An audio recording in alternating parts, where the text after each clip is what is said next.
अखन अहाँ सब सुन रहल छी अमचन म्यूजिक की शानदार प्रस्तुति।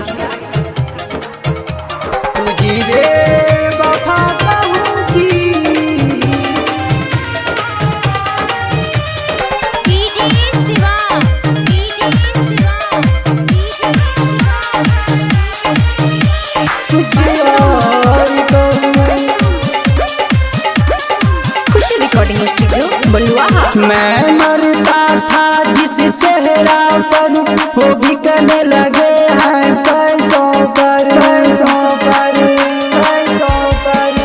मैं मरता था जिस चेहरा पर वो भी करने लगे हैं पैसों पर। दर्द कैसे मैं सहूं तुझी बेवफा कहूँ कि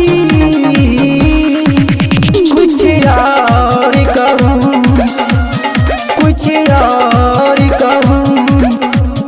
तुझी बेवफा कहूँ कि कुछ और कहूँ। हाँ कुछ और कहूँ, कुछ और कहूँ। खुशी रिकॉर्डिंग स्टूडियो बलुआहा।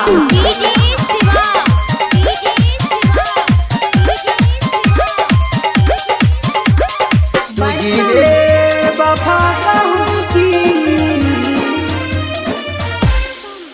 गले से लगाया तू मुझको, मैं तुमको समझ न पाया।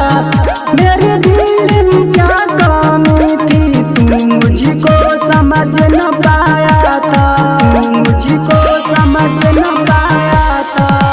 गले से लगाया तू मुझको, मैं तुमको समझ न पाया। मेरे दिल में क्या कमी थी तू मुझको समझ न पाया था। दर्द कैसे मैं सहूं तुझी बेवफा कहूँ कि कुछ और कहूँ। हाँ कुछ और कहूँ। तुझी बेवफा कहूँ कि कुछ और कहूँ। हाँ कुछ और कहूँ, कुछ और कहूँ।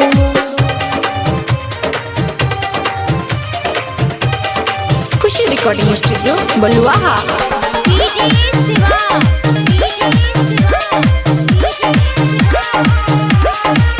तुझी बेवफा कहूँ कि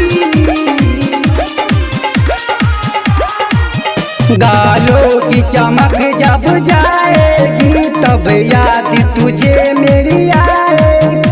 अभी याद मिलेगा लाखों पर शिवम के कभी न पाओ, पर शिवम के कभी न पाओ।